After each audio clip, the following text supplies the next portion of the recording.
warahmatullahi wabarakatuh. Kami dari kelompok 6 akan mempresentasikan tentang kebiasaan yang perlu diperbaiki dalam membaca Al-Quran, yang beranggotakan saya sendiri, Serliza Tunisa, dan Septi Iko Wahyuni. Yang pertama yaitu pengertian kebiasaan yang perlu diperbaiki dalam membaca Al-Quran. Kebiasaan secara bahasa adalah suatu tindakan atau proses yang dapat menjadikan seseorang itu menjadi terbiasa. Membaca secara bahasa adalah suatu kegiatan yang mengucapkan atau bersuara dalam proses memahami isi teks yang tertulis. Al-Quran secara bahasa adalah suatu kitab suci umat Islam yang dalam bahasa Arabnya yaitu bacaan.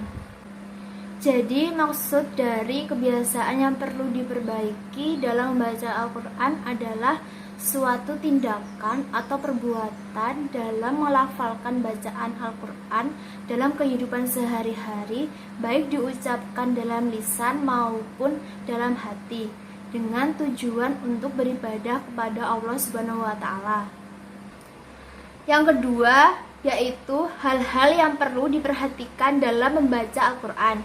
1. Tajwid.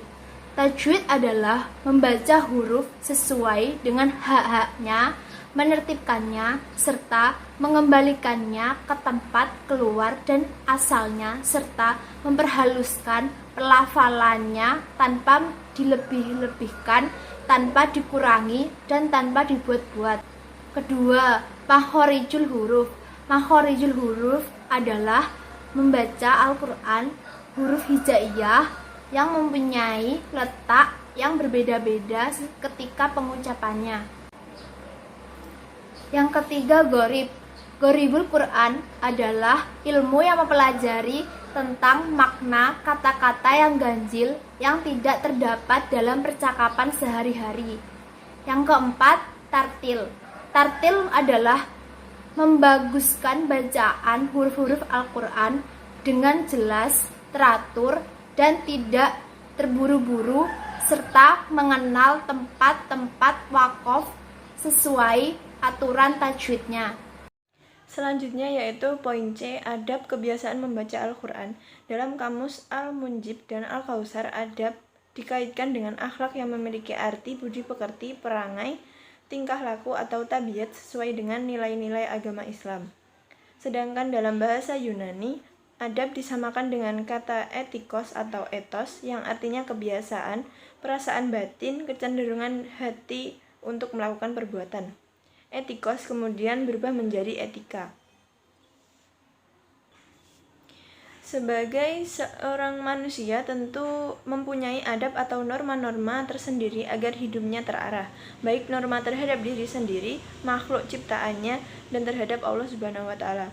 Salah satu norma yang perlu diperhatikan adalah ketika berinteraksi dengan kalam Allah, yaitu Al-Quran Al-Karim, membaca, menghafal, atau mempelajarinya. Di antara adab membaca Al-Quran menurut Abu Zakaria Yahya bin Syarif ad-Din An-Nawawi, yaitu yang pertama adalah ikhlas. Wajib bagi orang yang membaca Al-Quran untuk ikhlas, memelihara etika ketika berhadapan dengannya. Hendaknya ia menghadirkan perasaan dalam dirinya bahwa ia tengah bermunajat pada Allah dan membaca seakan-akan ia melihat keberadaan Allah Ta'ala. Yang selanjutnya yaitu membersihkan mulut. Jika hendak membaca Al-Quran, hendaknya ia membersihkan mulutnya dengan siwak atau lainnya, dan siwak yang berasal dari tanaman arok lebih utama. Bisa juga dengan jenis kayu-kayuan lain, atau dengan sobekan kain kasar, garam abu atau alkali atau lainnya.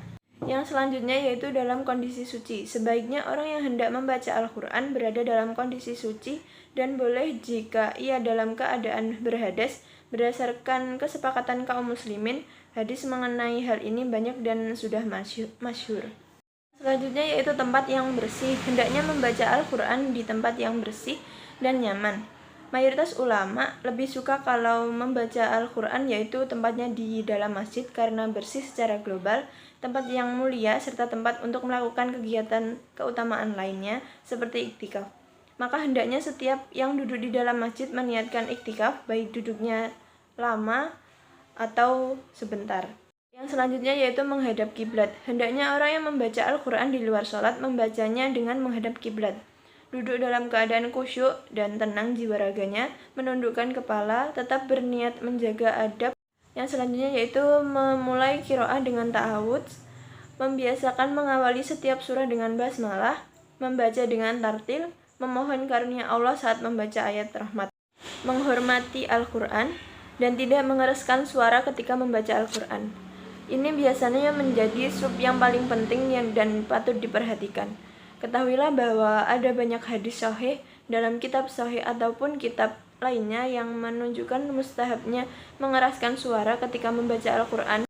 Ada pula atsar-atsar yang menunjukkan mustahabnya menyamarkan suara dan merendahkannya. Yang selanjutnya yaitu poin D, yaitu hal-hal yang harus diperhatikan dalam membaca Al-Quran. Sebenarnya untuk poin ini belum ada banyak sekali faktor-faktor yang perlu diperbaiki, namun hanya beberapa yang kami jelaskan. Yang pertama yaitu vokal yang tidak sempurna. Kebiasaan umum yang salah, vokal A, I, U yang tidak jelas karena mulut sering dikulum ketika membaca Al-Quran. Yang kedua yaitu cara mengatasinya, vokal harus disempurnakan, yaitu membuka mulut dengan sempurna ketika membaca huruf berharokat fathah, menurunkan bibir bawah ketika membaca huruf berharokat kasrah, dan memonyongkan bibir dengan sempurna ketika membaca huruf berharokat dhammah. Yang kedua yaitu ketika membaca huruf sukun suara sering memantul. Kebiasaan umum yang salah yaitu pantulan suara sering terjadi karena ketika mengucapkan huruf sukun tergesa-gesa sehingga makhraj terlepas sebelum mengucapkan huruf berikutnya.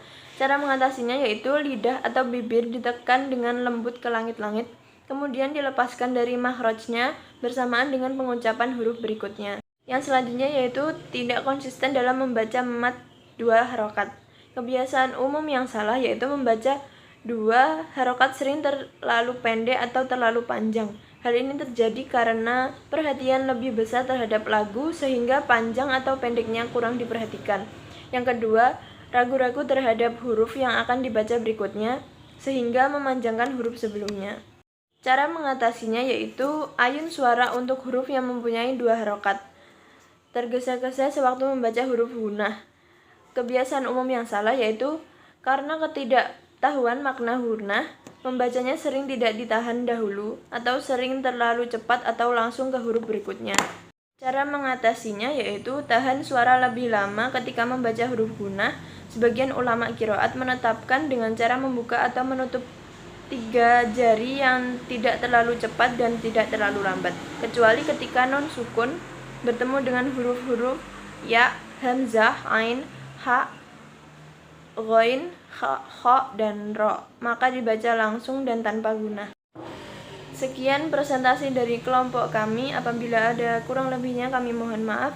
Wassalamualaikum warahmatullahi wabarakatuh.